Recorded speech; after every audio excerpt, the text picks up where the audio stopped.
Hey, what's going on, everybody? Welcome to day 6 of the 31 Days of Horror. DBougie86 here again, and I got an oldie but goodie personal favorite of mine today that I was glad I revisited today, and it's been one that I wanted to revisit since I got this Blu-ray in, and it's get on my mind. I love my killer animal films, my creature features, so I chose a goodie one for you guys today. From 1977, Kingdom of the Spiders. Yes, of course, this is directed by John Bud Cardos, who, if you watched, I think it was my previous year, or maybe the year before, I reviewed Mutant. He directed that film also, and also he directed The Dark, which also, all these were lavishly released on Blu-ray by the good old Code Red there. And of course, this film stars William Shatner, Tiffany Bolin, legend Woody Strode, numerous other actors that I've seen in numerous other films before. But pretty much the main setup of this film, William Shatner is a veterinarian at this small, well, I wouldn't really call it small because it does seem kind of vast, but this area of this town, and the desert area, and he's investigating this strange comeuppance with animals ending up dying mysteriously, and this leads to him where he's doing the research, and he really has no idea what's going on with these animals because of the aspect of the animals dying, and it's all behind his comprehension of science and what he can do.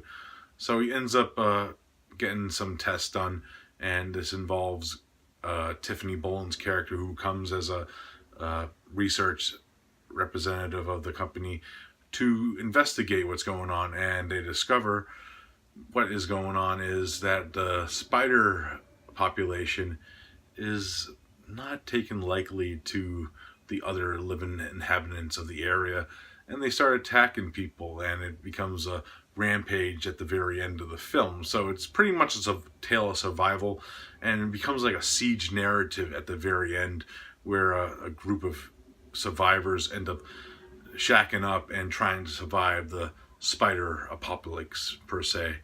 That's pretty much the gist of the plot without going too crazy into it.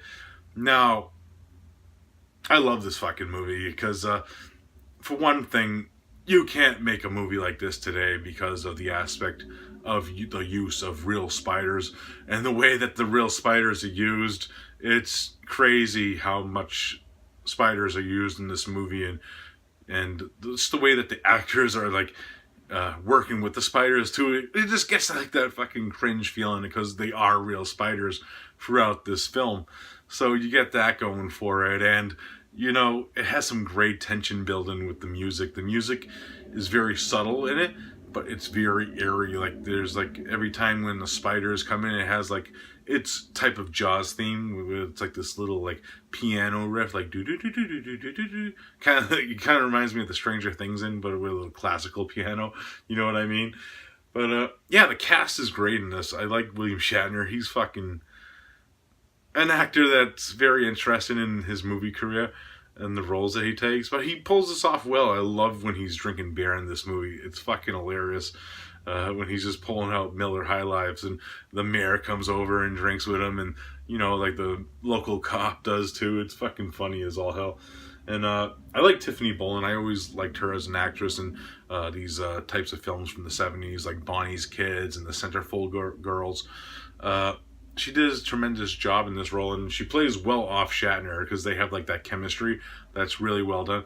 But one of the most underrated performances in this film is Woody Strode's character.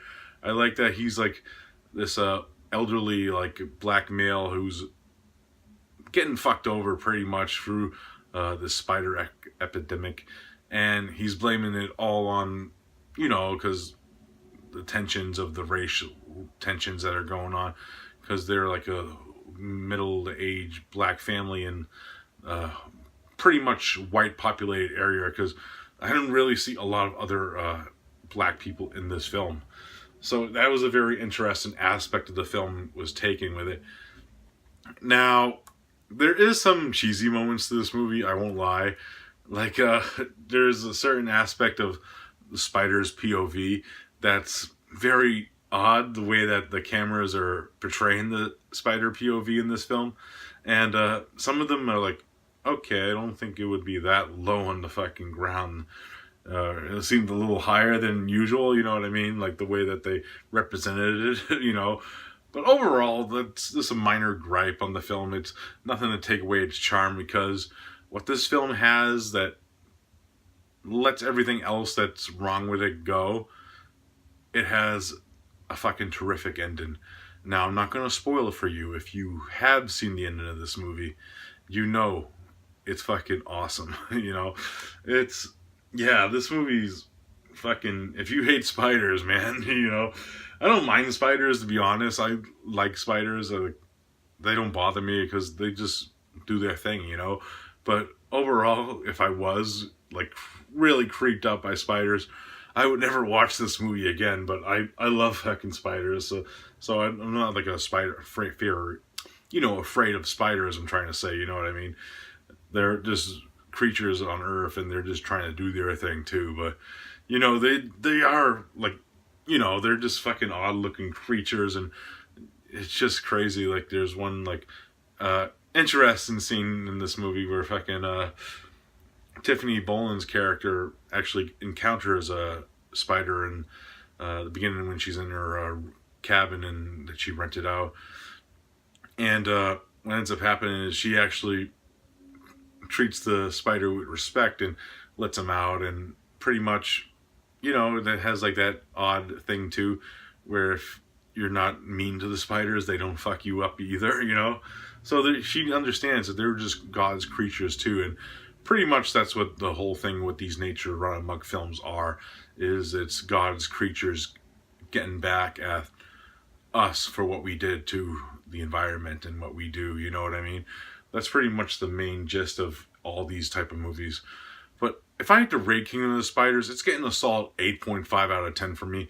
You know, it's of that time period where it's a time capsule film, because they can't not make movies like this anymore. And it's stunning that they did make this type of movie. And the very end of this film builds it up for me personally. And that's the tension building. It's just great, you know. I love it. So 8.5 out of 10 for Kingdom of the Spiders. Yes, loaded with special features. If you haven't seen this Code Red release, def worth it. I know that they didn't have like the interview with Shatner that was on the Shell Factory DVD. That was a main thing that was missing from this release. But you have a lot of cool special features, like you have brand new interviews with Tiffany Boland, some other ones with John Bud Cardos, the producer. There's even like a brand new audio commentary on this I haven't actually listened to, so really cool shit right here. So 8.5 out of 10 for Kingdom of the Spiders. I recommend it. Alright guys, that's it for this review. I hope you enjoyed it, and I'll be back tomorrow with another film. Not sure what I'm going to be reviewing. As always, I like to keep it a little secretive. So I'll see you then. Peace out.